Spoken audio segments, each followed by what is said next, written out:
नमस्कार, आदाब, जय हिंद।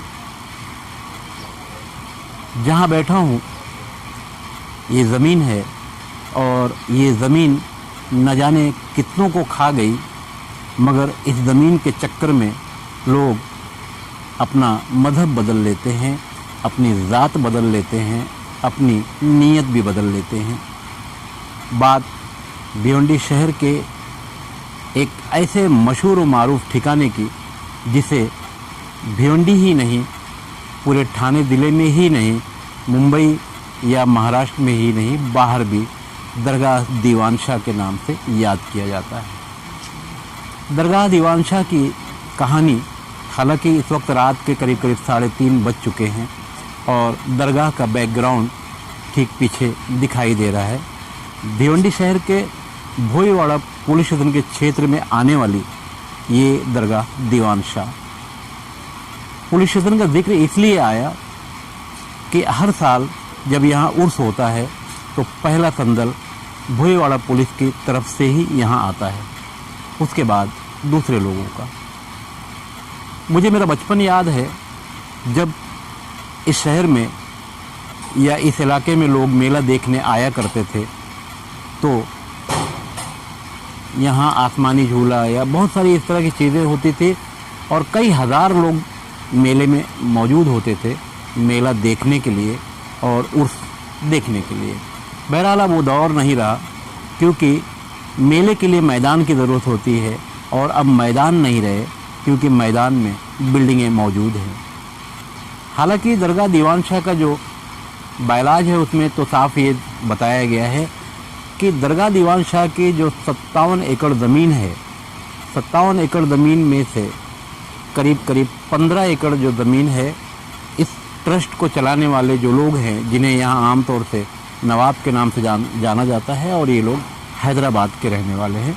पुराने ट्रस्टियों में वही लोग हैं और 15 एकड़ जो ज़मीन थी उस ज़मीन को उनके इस्तेमाल के लिए दिया गया था। बकिया ज़मीन दरगाह के मामलात में इस्तेमाल करने के लिए दी गई थी। मामलात का मतलब यहाँ कोई कॉलेज हो, कोई अदारा हो, कोई मस्जिद हो, कोई मदरसा हो, इस तरह के काम करने के लिए बकिया ज़मीनें थी। हालांकि यहाँ तो बकिया ज़मीनों पर ऐसा कुछ नज़र नहीं आता। दरगाह के ठीक सामने थोड़ी सी जगह बची हुई है।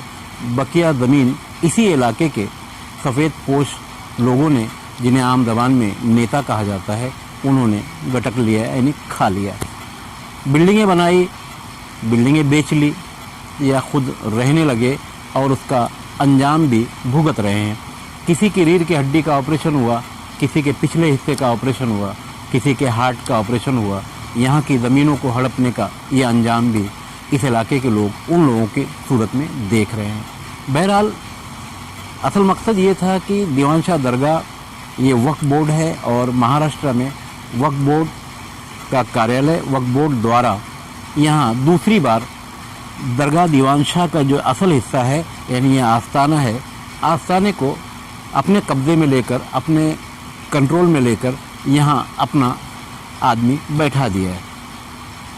अब यही गलत हुआ कि पैर में मार लगी और पट्टी सर में बांध दी गई। होना तो ये चाहिए था कि दरगाह दीवान शाह की जो ज़मीनें लोगों ने कब्ज़ा कर ली है, लोगों ने हड़प ली है, उन बिल्डिंगों पर रिसोर बैठाना चाहिए था और उन्हें रेगुलाइज करना चाहिए था, ताकि वो दरगाह के किराएदार हो जाते और दरगाह की आमदनी का एक ज़रिया हो जाता। बहरहाल ये ऐसी बदनसीब दरगाह है जिसकी आमदनी के लिए कोई ज़रिया नहीं है। हालांकि कि प्रॉपर्टी के नाम पर यहाँ खरबों रुपए का मामला, खरबों रुपए का व्यवहार हो चुका है।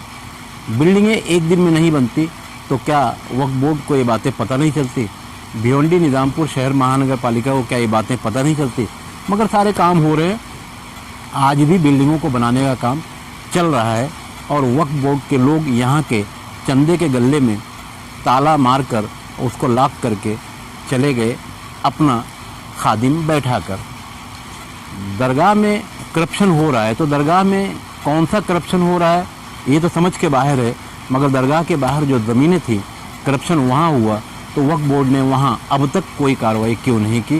भिवंडी शहर के और इस इलाके के जो लोग हैं यही बात जानना चाहते हैं कि दीवान शाह बाबा की जो ज़मीनें हैं उससे लोगों से कब छुड़ाया जाएगा, या अगर वहाँ बिल्डिंगें बनी हुई हैं तो उन लोगों को कुछ ऐसा तरीका या ऐसा रास्ता निकाल दिया जाए। जबकि है वक्फ बोर्ड के बायलाज में भी है कि इस तरह की ज़मीनें अगर लोग हड़प लेते हैं तो दरगाह की जगह है तो दरगाह के लिए एक किराया, एक भाड़ा उस पर किया जा सकता है ताकि दरगाह की आमदनी बढ़ जाए। मैं सुल्तान कुरैशी के साथ खान फखर आलम।